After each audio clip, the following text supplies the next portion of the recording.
Good morning, and welcome to the Unitarian Universalist Congregation of the Catskills.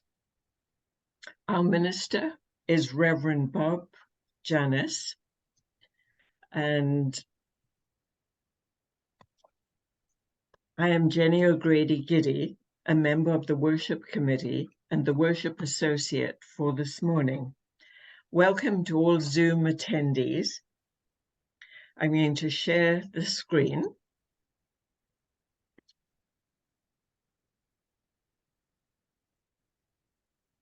And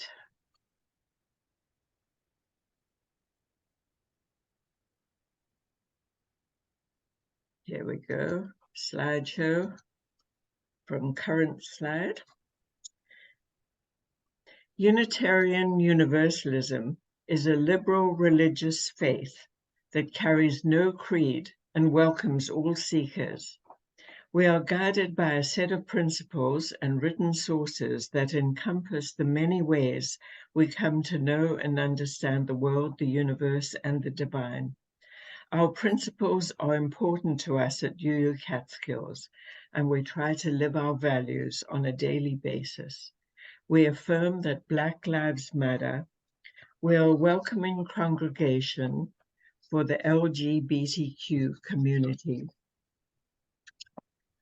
We are a congregational affiliate of the Ulster Immigrant Defense Network, and we are an active voice in the effort to address climate change. We welcome all to join our climate action team. If you would like to contact someone at UU Catskills, for those attending online, a contact list is shown on your screen.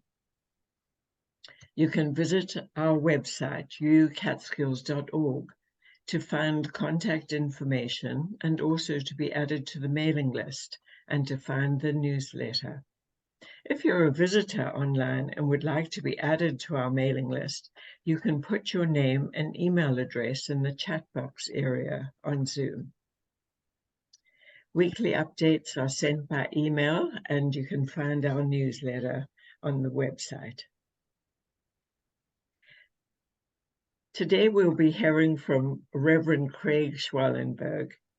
He is an ordained UU minister, game enthusiast, natural storyteller, a volunteer trauma responder, and an experienced game master. His unique set of skills and experiences inspired him to practice a ministry of games. Today we'll be hearing from Reverend Schwalenberg, and his topic is Make It Better with Make-Believe. I want to thank you all for allowing me to be your online guest today. It's an honor and a privilege and a great joy. And I hope to get to experience your hospitality in person someday. Almost a decade ago, about a month and a decade ago, your minister, Reverend Bob Janis, was a guest in the pulpit of the congregation I was serving in Oneonta, New York. I had the great pleasure of being there for the service, and after I introduced him to the congregation, he gave me a big hug and then stepped to the pulpit and proceeded to tell the congregation how I was known by those in the wider movement. He said some very nice things about me, and then he hugged me again and sat down. And it was one of the most kind, affirming things a colleague had ever done for me. Bob taught me a lesson that day, and I have tried to follow his example ever since. So whenever I am the guest in a pulpit, I try to take time to tell the congregation about their minister from those of us outside of the congregation. And so, my friends, let me take a minute to tell you a little bit about your minister, Reverend Bob, as known by us. Bob and I attended seminary together in the same class at Meadville Lombard. There I first learned of his kindness and his compassion, his brilliant, though somewhat dry wit, and his skill at the poker table. We hosted many a card game during those years, and Bob was a challenging opponent, though my wife says she knows his tells, so that's, take that with a grain of salt. We gave him his poker nickname at those games, He has a poker nickname. Did you know that? His poker nickname is Bob Genius Janus. He accepted it with bemused humility, which is really the way he greets most things in life. Bemused humility. Bob is a well-respected minister both here in the United States and across the ocean in England.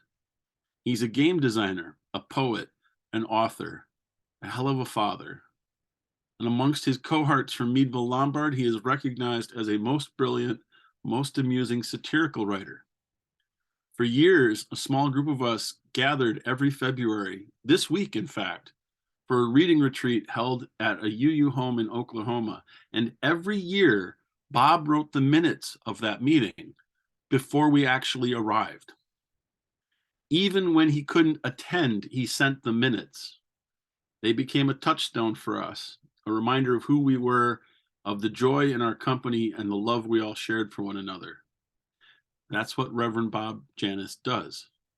With humility and wit and brilliance, he reminds the people around him that we are all in this together, that life is filled with whimsy, and we are all loved.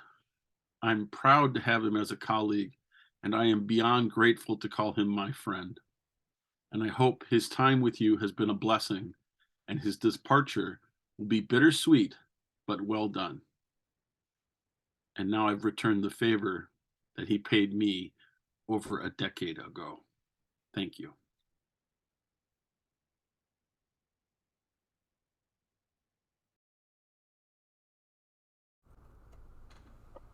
Thank you, Reverend Craig. And now we'll hear from Catherine as she plays our prelude. It's Eric Satie's Gymnopodes.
Thank you, Catherine.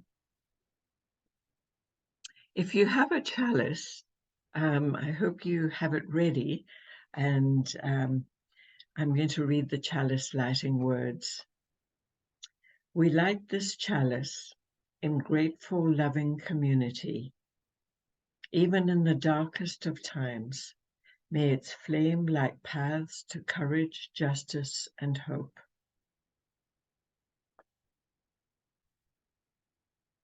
I'll share the screen.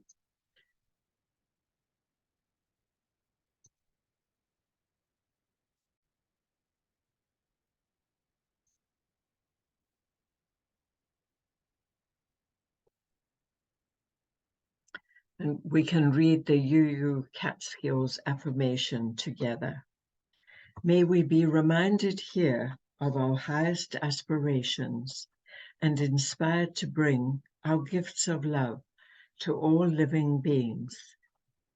May we know once again that we are not isolated, but connected in wonder and joy to mystery and miracle in the universe, in this community, and in each other.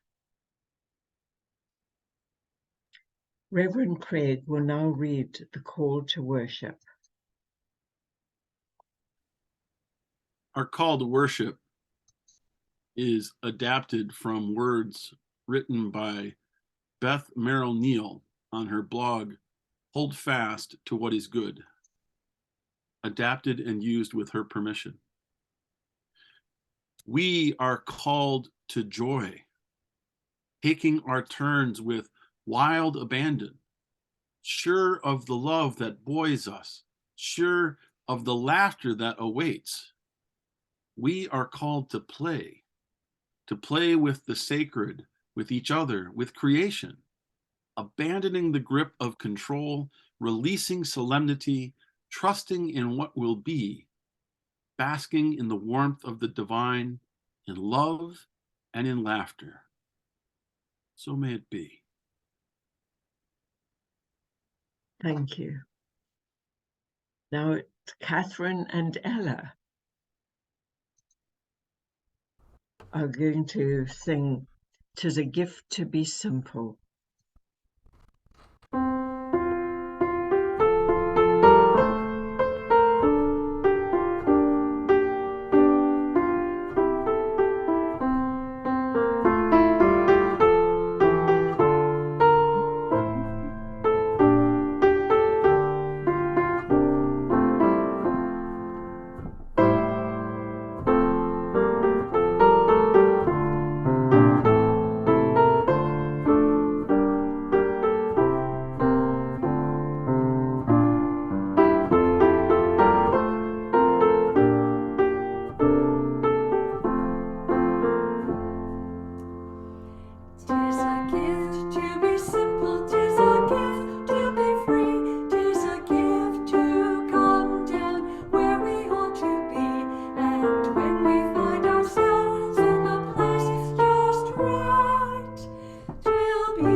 Thank you, Catherine and Ella.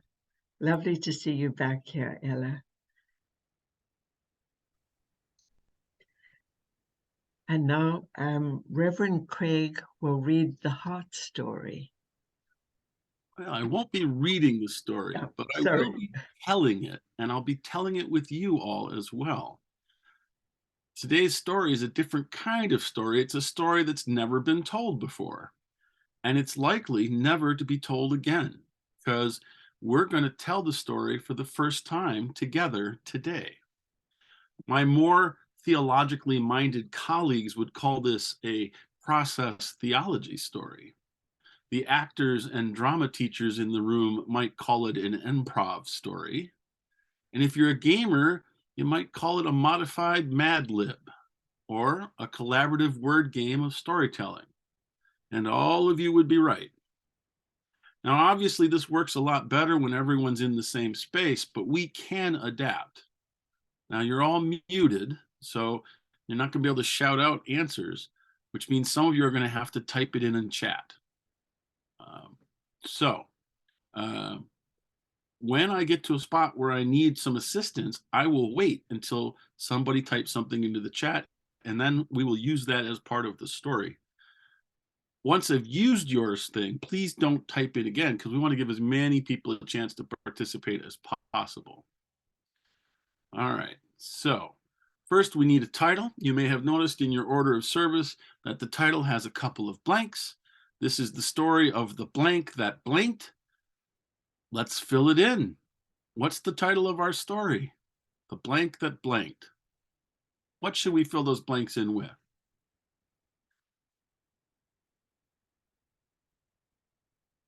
Well, we have a ghost. The ghost, I hear the ghost that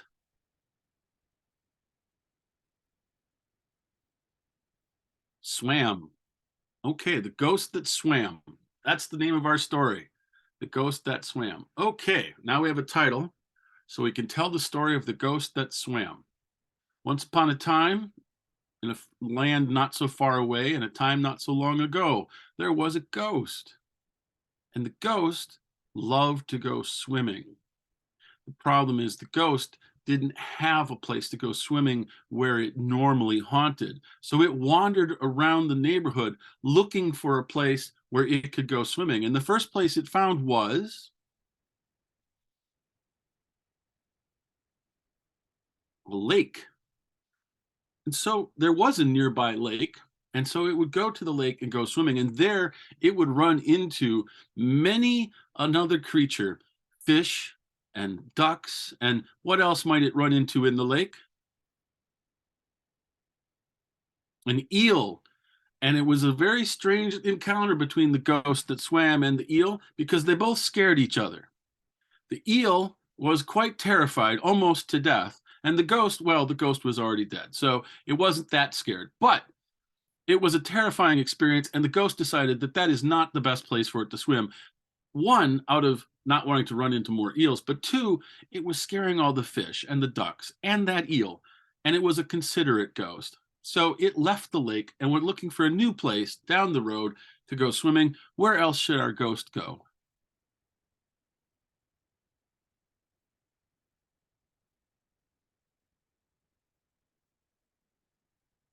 A quarry.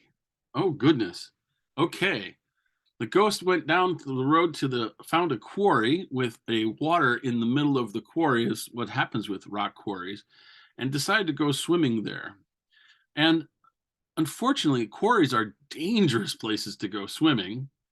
It is not recommended. And there were many, many warning signs there about not going swimming in the quarry. And the ghost felt a little bit guilty about swimming there when it wasn't supposed to, even though it really wasn't going to be harmed.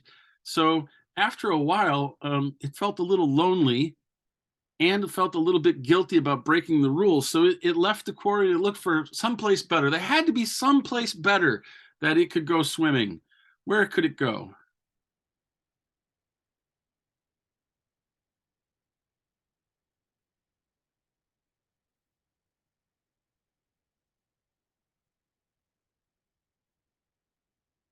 Puddle. I'm going to skip the puddle and we're going to go to the river. So the ghost dove into the river and started swimming.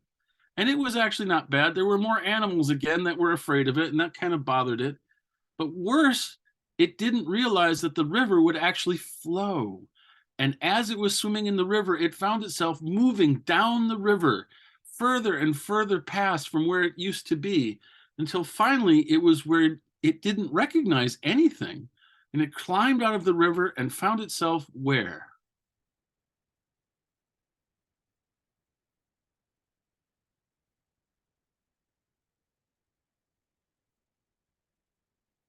A mansion in a forest. See, I'll combine two of them.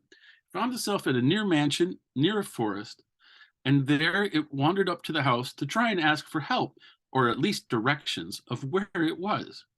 And it turned out that the house was also filled with ghosts. It was a mansion, haunted mansion in the woods, filled with other ghosts. And there it met all manner of historical ghosts that had been there for many, many, many years. And they got to conversing, and it found that it had friends that it couldn't scare anymore. And it talked about its love of swimming. And they mentioned that they had their own pond out in the backyard, and the ducks were pretty much used to the ghosts by that time. And so the ghost decided to move into the mansion in the woods, and there it met new friends and a new family and new animals and its own pond to go swimming in. And it unlived happily ever after. And that's the story of the ghost that swam. Thank you all for helping to tell the tale.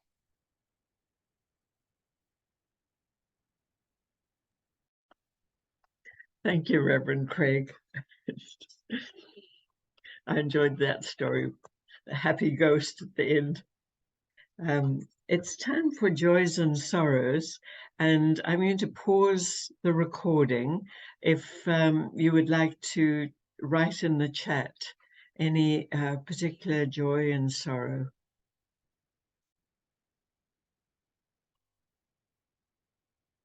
And now we come to the prayer and meditation. I'll share the screen.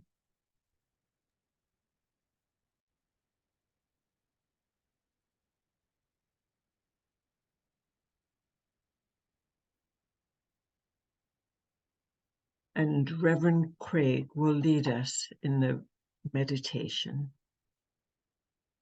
I invite you now into a time of prayer and meditation. You might find it helpful to put your feet firmly on the floor. Close your eyes if you wish. Meditate or pray as you are wont to do.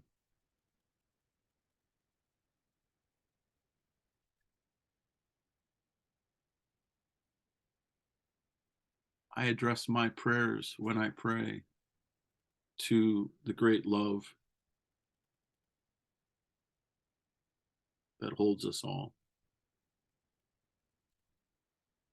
On this journey that we are all on, celebrating and honoring births and deaths, traveling from place hither and yon,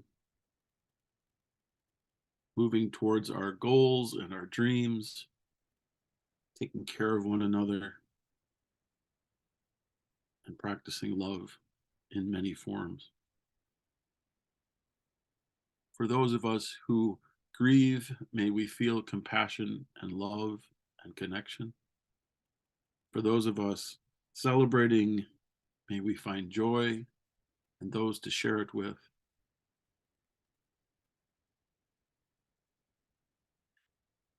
For those who are dealing with struggles and challenges, illnesses,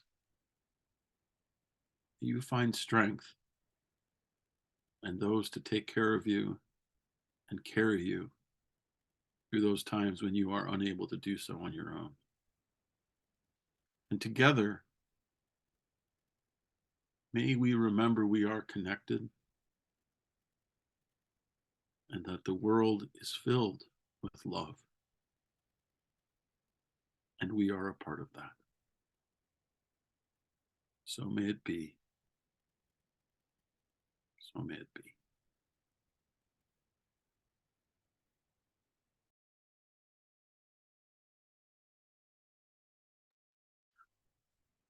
Our reading today is a poem by Jenny Justice entitled Remember to Play.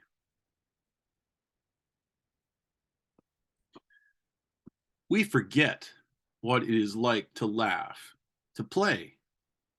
We forget what it is like to simply exist in moments of joy.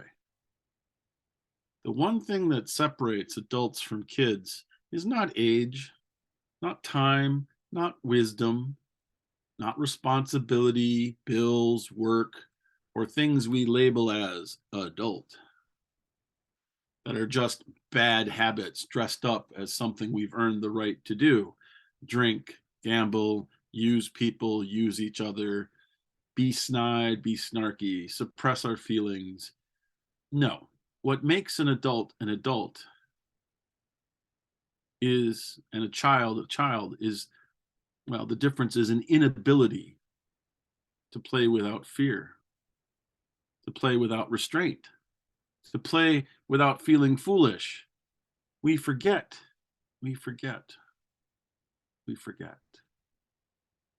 And we mourn a bit, sure, because of bills, because of work, because we confuse things like bars and drinking or parties or thrills for play when these things are not play. Play is an endeavor of the spirit. Playfulness is an attitude of pure glee. Playing is curiosity in action, discovery, pretending. Play is approaching each moment as new, full of beautiful possibility, of imagination. Play is grace and laughter, even when falling and crawling. Play is using our bodies, hearts, minds, and spirits to explore the world around us with kindness and awe. We forget this. We forget this. We have to remember. We have to make time, all of us, children, adults, all genders. We have to remember to play.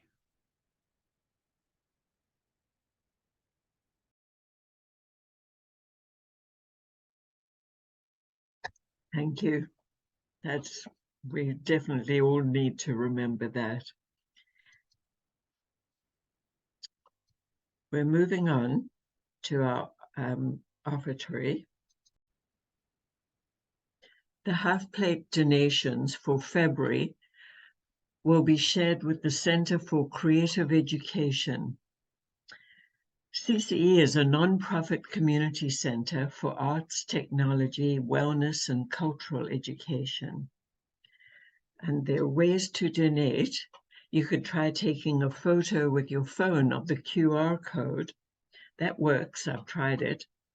And you can donate using the donate page on our website or mail a check. And for the offertory today, Reverend Craig has chosen a beloved face from the past, one who also believed in the power of imagination.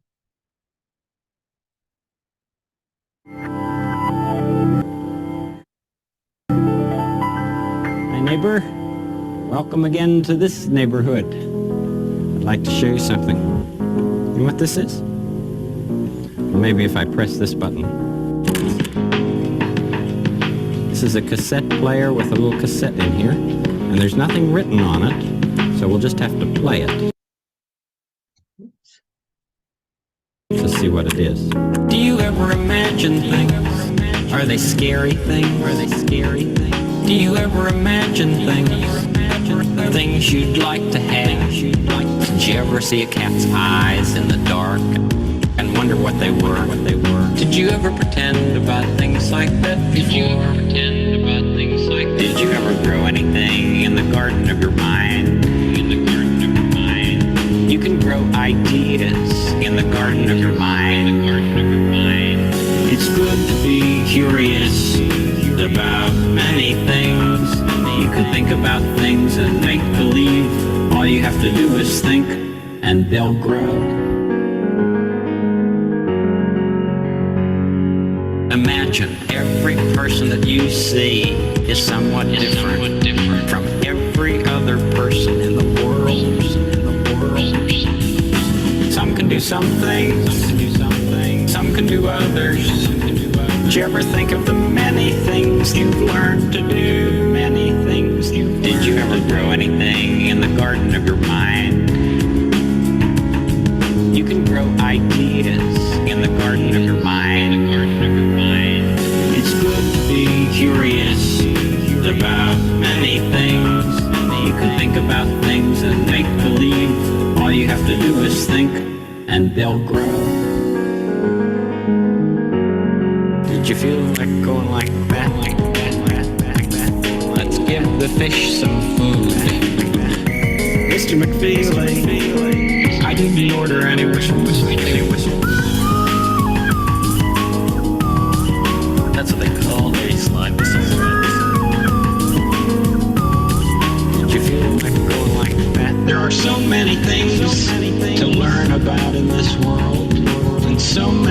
people who can help us learn. So many people who can help us learn. Did you ever grow anything in the garden of your mind? In the garden of your mind. You can grow ideas in the garden of your mind. In the garden of your mind.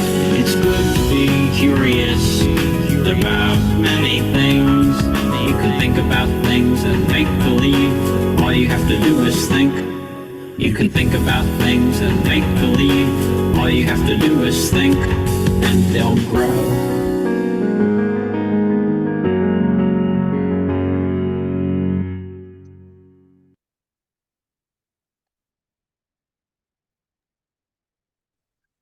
Oh, I hope you enjoyed that. I do. It's one of my favorites. How many of you enjoyed our storytelling game? Oh, good. Lots of hands. How many of you liked where we ended up in the story? Okay, all right. How many of you wish it would have gone differently? Oh, there's a few of those. Okay, all right. Now, some of you may have found it a bit nerve-wracking, trying to come up with the story as we were telling it. Some of you might have even thought that this was a foolish exercise. That's okay. Improv is not for everyone. And telling a story that way is risky and unconventional, which is the very definition of the fool's way. The fool is another one of my spiritual inspirations, but that's a whole other service that you'll have to invite me back for. Let's get back to the topic of today, which are games and make-believe. How many of you have watched Mr. Rogers' Neighborhood and remember the trolley taking us to the land of make-believe? Excellent. I'm so glad that Ella shook her head too. For the younger folks, I ask if they remember Miss Frizzle and the Magic School Bus. Well, yeah, there are a few people there too. Now for a key one for me, how many of you have played Dungeons and Dragons or some other role-playing game? Yay!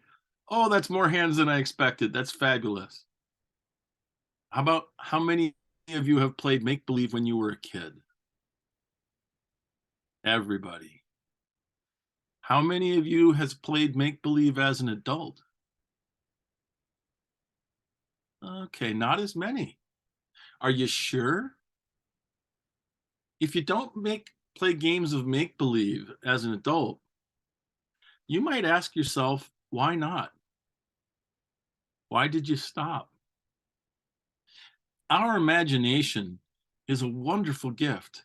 As adults, we don't often talk about imagination, or if we do, we talk about it with a different word. We use the word creativity. You ever notice the different connotation between those two words? She has a very active imagination. He's quite a creative person. Imagination is seen as a bit frivolous, and creative is, well, a productive thing. We use it for writers and musicians and painters, and we tie creativity to results or problem solving. And what do we link imagination to? Dreaming, wishing, fantasies. We are doing ourselves a disservice this way. Imagination is way more powerful and way more important than we give it credit for. Imagination is the first step to transformation. Now, before we go too far down this path, I want to head off a potential misunderstanding, a possible misconception. I am going to talk about the power of imagining today and the power of positive thinking, but I am not preaching the prosperity gospel. And I am most certainly not expounding on the secret. I hope not to offend anyone when I say both of those related theologies are just bad. I know you don't expect a Unitarian Universalist minister to say something like that. We're supposed to be open-minded, and we are often described as welcoming to all beliefs, but that is only half right.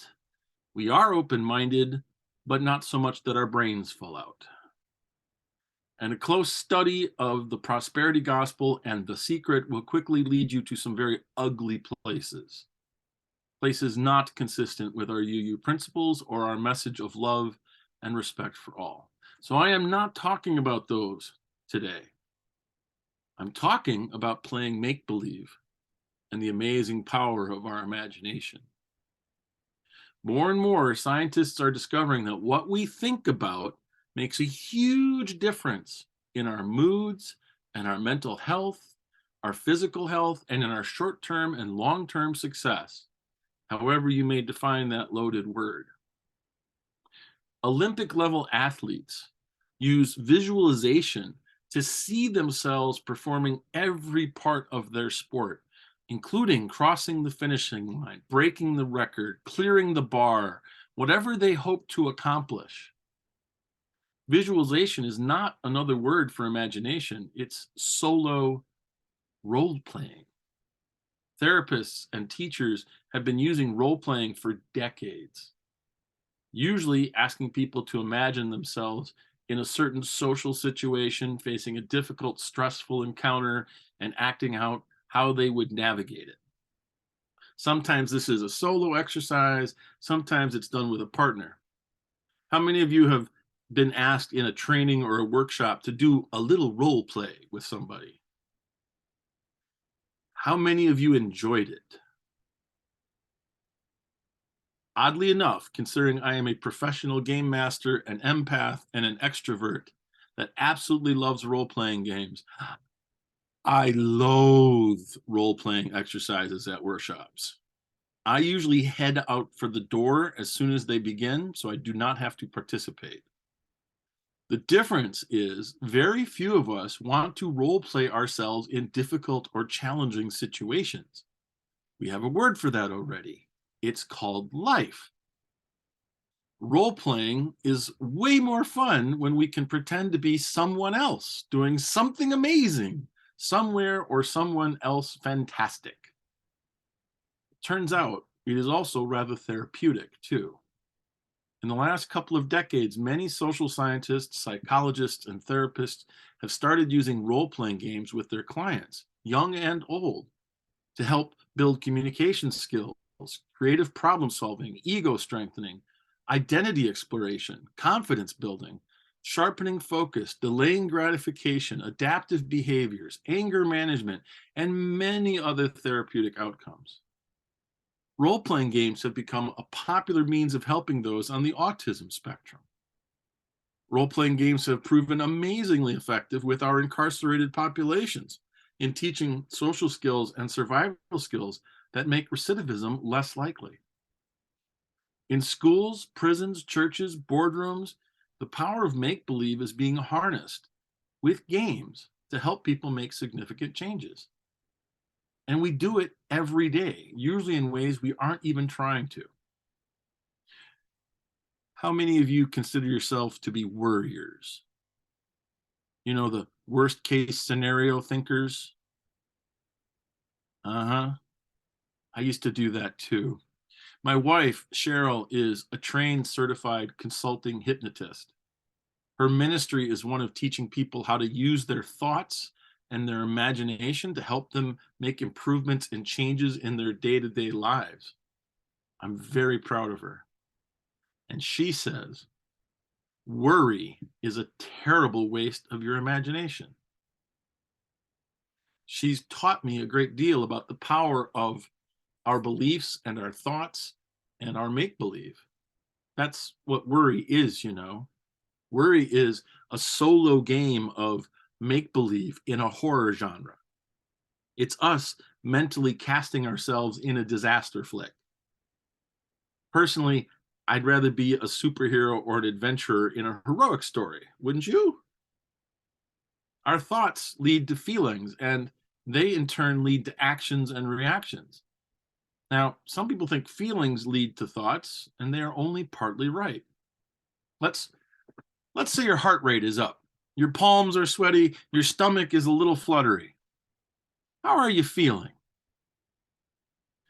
Are you sure? Are you nervous or are you excited? The body's response is exactly the same for both of those. Your body reacts, and then your brain looks for context to decide why. And then it decides, oh, I am nervous, or oh, I am excited. but you actually get to choose. Let me give you a hypnosis trick that Cheryl taught me. She calls them Jedi mind tricks. I call them mental cantrips. I guess it depends on what fantasy genre or science fiction genre you prefer. This one is useful if you are headed into surgery. Before you go in, before they give you the anesthetic, imagine what favorite food you will eat when you wake up. Imagine it with as much detail as possible. Imagine it so hard that your mouth starts to water and your tummy grumbles, which will probably will because you haven't eaten because they're going to put you under anesthesia. When you come out of the surgery, the nurse is going to ask you, how do you feel? And if you honestly tell her, you will find that you are famished. And they will respond with surprise and relief because they expect you to wake up nauseated. But it's hard to be hungry and nauseated at the same time. And you imagined yourself being hungry before you went under. And so that's how you're going to wake up. You go ahead and try it next time. You'll see it's an amazing trick. The power of our brains and our imagination to do amazing things with our body. Self-talk is very powerful. And the more positive our self-talk, the less depressed we feel, the more hopeful we are, the more active we become, and the more successes we experience. Another example of one of my wife's cantrips, this one from before she was a hypnotist, back when she was a trained psychotherapist. We had just moved to Chicago, Illinois from Madison, Wisconsin, so I could attend seminary. It was a huge culture shock for us. Madison and Chicago are only 4 hours apart, but they are like different planets when it comes to culture and locations. And we were lamenting how unfriendly everyone was. It was really bumming us out. And then one day Cheryl said, we need to stop this. Let's actually make note of the friendly people we find every day. And being a pessimist, I said, well, that won't take long. But we started noting friendly people we encountered. And you know what? We found a bunch of them. They were everywhere. Our whole attitude changed. And Chicago wasn't that bad anymore. And seminary wasn't that scary anymore. Did our imagination change reality? Maybe, but not the way you might think. Our perception of reality certainly changed, but more importantly, our own attitudes and behavior changed. And that caused other people around us to change. That's the magic of make-believe. By playing pretend, we can change how we think, how we feel, and how we act. And then we can change how we perceive things. And that in turn changes how others perceive us. And that, my friends, leads to transformation, personal growth, and then community growth. You're a Unitarian Universalist congregation. Do you want to build the beloved community? Is that part of what your process and goal is?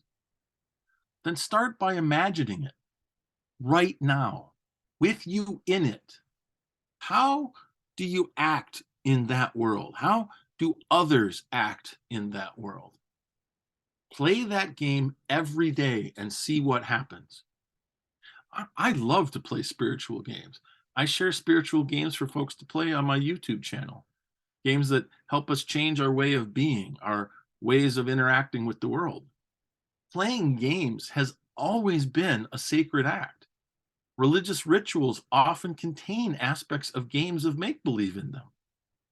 So instead of growing up and working hard, maybe it's time we remembered to grow up and play and did some make-believe more often. You want a world that's more just? Then imagine it being so. Imagine yourself being so. You want a world that is peaceful? Make believe it is. Play a peaceful part in it. You want a world where gun violence is not a daily threat? Then imagine that world. Imagine you acting in it. What does it look like? What does it feel like? Practice gratitude, practice peace, play with love. Play as if every move matters and every person counts, because they do. Process theology is simply the belief that creation is ongoing and that we are co-creators of the world. My friends, that's the very definition of a role-playing game. Life is a role-playing game. Reality is a game of collaborative storytelling, and we are all invited to play on a daily basis. Shakespeare wrote in his play, As You Like It, "All the world's a stage, and all of us merely players." Einstein said, "God does not play dice with the universe." Maybe they were both half right. All the world's a game, and all of us merely players. And maybe the divine doesn't play dice with the universe because the dice are actually in our hands. The game is ongoing, my friends, and it's your turn. Roll the dice. Who do you want to be? What do you want to do? What world do you imagine? What seeds are you planting in that garden? Let's play make-believe and make it so.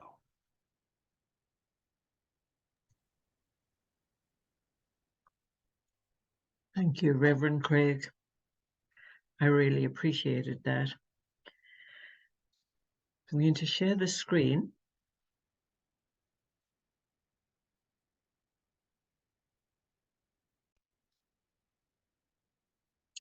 And we're coming to the closing hymn, When the Spirit Says Do. And this is from UU Fellowship in Kitsap in Washington State.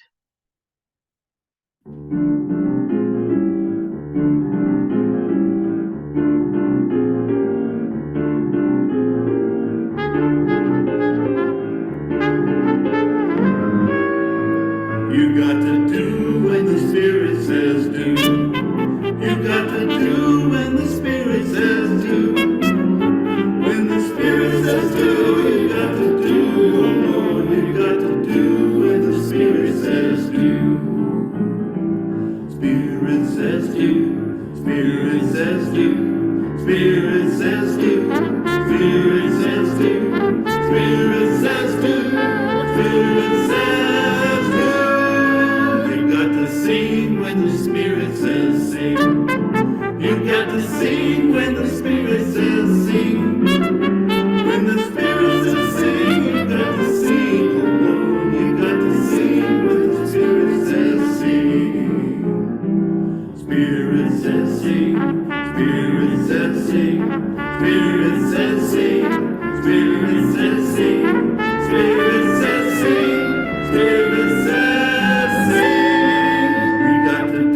When the Spirit says dance, you got to dance when the Spirit says dance. When the Spirit says dance, you got to dance. Oh Lord, you got to dance when the Spirit says dance. Spirit says dance. Spirit says dance. Spirit says dance. Spirit says dance. Spirit says dance. Spirit says dance.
Spirit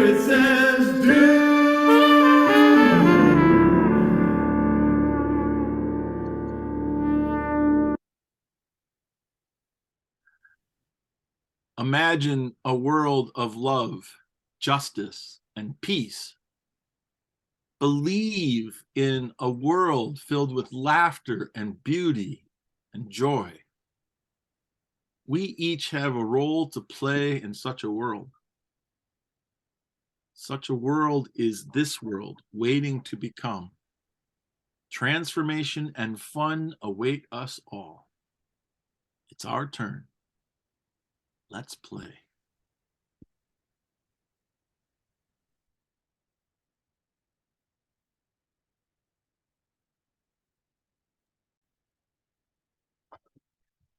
Time to extinguish the chalice. We extinguish this flame, but not the light of truth, the warmth of community, or the fire of commitment. These we carry in our hearts until we are together again.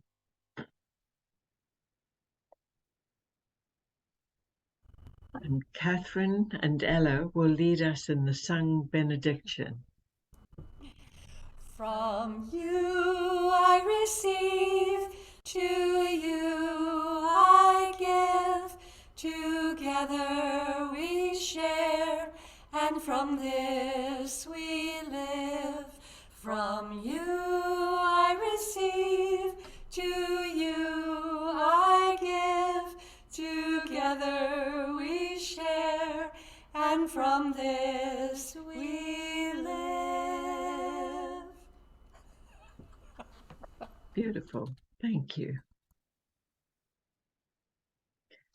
I'm going to stop the recording and